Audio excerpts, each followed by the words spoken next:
Les frappes de la nuit dernière, elles se passent à Kharkiv. Regardez ces images du terrain, des tirs russes sur une station-service qui ont provoqué un vaste incendie, qui a ravagé plusieurs maisons. 7 personnes, dont 3 enfants, ont été tuées. Regardez ce qu'explique Oleh Sounenovbov, il est le gouverneur de l'Oblast. Il dit 3 drones ont frappé le quartier de Nemyshlanski à Kharkiv. Une infrastructure sensible a été détruite. Il y a eu une énorme quantité de carburant déversé, ce qui explique pourquoi l'incendie a été aussi terrible. Cette attaque, justement, qui survient après une série de frappes nocturnes à Kharkiv, Aline Lebaille-Kremer. Déjà quelques mots sur cette nouvelle attaque. Les enfants, encore une fois, ne sont pas épargnés.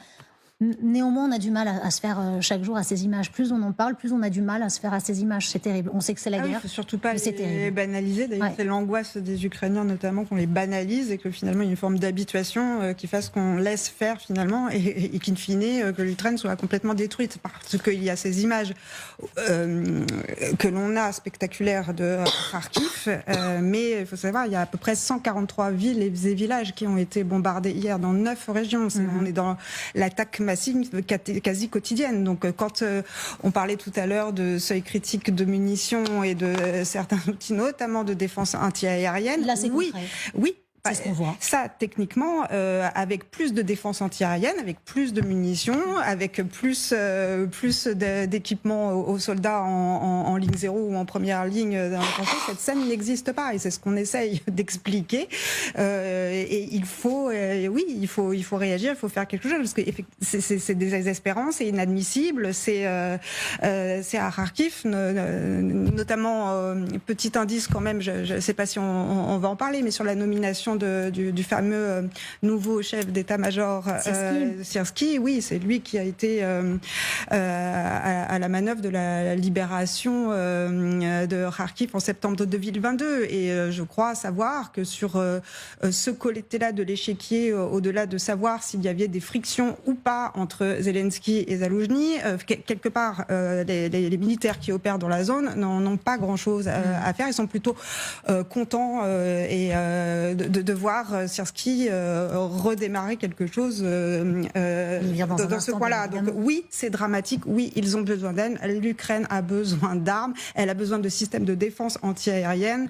Il a été question de NASAM, je crois, la Norvège a annoncé hier une rallonge, j'ai envie de dire, d'aide, et tout est bienvenu, tout est urgent, et ces armes-là, et ce qui est contre-intuitif pour le grand public, mais la livraison d'armes en ce moment, elle sauve des vies en Europe. Voilà. Ce côté-là, Kharkiv, que l'on vient de voir, et puis cette carte, parce qu'on part maintenant à Avdiivka, où est en train de se tenir une bataille très compliquée. Est-ce que Avdiivka, c'est le nouveau Bakhmout? C'est hyper compliqué ce qui est en train de se passer à Avdiivka, qui est justement au nord de Bakhmout. On sait que l'armée russe y a intensifié ses bombardements, occupe désormais 18% de la ville. Elle resserre son étau. La veille, le maire de la ville évoquait une situation très critique. Voilà ce qu'il disait. L'armée du Kremlin donne l'assaut avec des forces très importantes. 50 tirs massifs d'obus et plus de 30 bombardements aériens. Une situation dramatique, une situation critique, Vincent Heugieux. Oui, avec toujours cette dimension symbolique. Avdiivka, c'est une cité industrielle qui, selon le dernier décompte de son maire, aurait aujourd'hui 941 habitants civils. Donc, et autrefois, c'était 30 000. C'était autour de 30 000. Oui. Ouais, ce qui est aussi important symboliquement, c'est que Avdiivka, c'est une ville qui, en 2014, avait été très brièvement conquise par les séparatistes pro-russes, épaulés et encadrés par des officiers de l'armée fédérale, et que la reconquête en avait fait une sorte de bastion inexpugnable, et là encore d'emblème de la résistance ukrainienne, d'autant plus que la proximité de Donetsk rend évidemment cette position par essence fragile.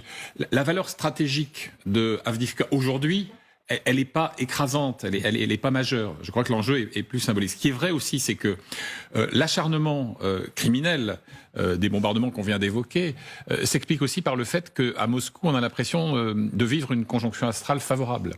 Les difficultés opérationnelles objectives de l'armée ukrainienne, alors à Avdiivka bien sûr, mais aussi à Kupiansk, mais aussi dans le secteur de Bakhmout de nouveau, les tensions entre l'institution militaire et l'échelon exécutif à Kiev, les palinodies occidentales perpétuelles sur les livraisons, les pénuries de munitions basiques style obus 155, de dispositifs antiaériens et les fameux F-16, tout ça fait qu'on doit se dire à l'état-major de Moscou que c'est le moment d'enfoncer le clou davantage encore dans le cercueil de la souveraineté ukrainienne.